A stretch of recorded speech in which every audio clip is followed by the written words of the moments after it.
profound way the post-World War II world. Now, ultimately, the OSS, in many ways, gave rise to the CIA, which was established by the National Security Act.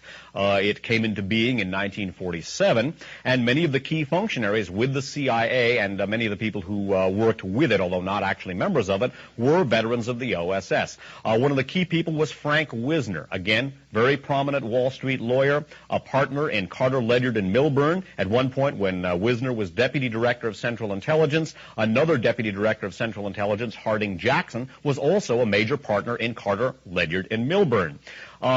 Frank Wisner played a profound role in the post-World War II world. He had a lot to do with the incorporation of the Gehlen-related elements into our national security establishment. He also set up something called the Office of Policy Coordination, or OPC. Nominally a State Department institution, it was actually sort of a clearinghouse to coordinate elements of CIA with elements of the military and other governmental elements to effect covert operations. And Frank Wisner's top aide at the OPC, or one of his top functionaries, was Carmel Offee. Now, he again was the person who was serving as basically the right-hand man of William Bullitt at the U.S. Embassy in Moscow in the mid-1930s. Another of the major architects of post-World War II American national security policy was State Department official George Kennan. Again, last name Kennan. Kennan had been a key State Department official in Moscow under Bullitt with Carmel Offee, where he began networking with key Third Reich diplomat and Eastern specialist, quote-unquote, Gustav Hilger, H-I-L-G-E-R, again, an individual who was one of the main architects of the German Ostpolitik.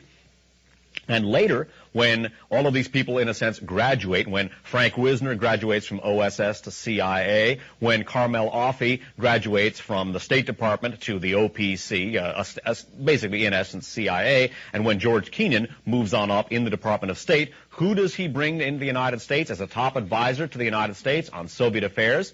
Gustav Hilger, with whom, again, he had been networking in Moscow under William Bullitt in the 1930s. Frank Wisner, by the way, was also one of the main architects of what has become known as the mighty Wurlitzer.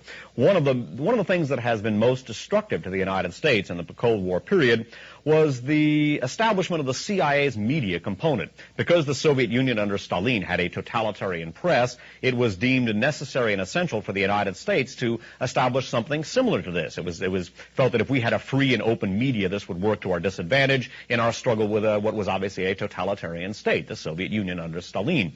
So what Wisner did was to set up a counterbalancing American media component, basically a government-controlled, national security-controlled media component to shape American journalism in the fashion desired by the national security establishment. Wisner termed this the mighty Wurlitzer, after a giant theater organ that could make all sorts of noises and effects. And that has had much to do with corrupting the American media in the post-World War II period. By the way, it was set up, the operating model for the Wurlitzer was the propaganda ministry of Nazi Germany under Joseph Goebbels. That was what Wisner used. Wisner, again, heavily involved with bringing in many of these same Gehlen alumni in the post-World War II period. And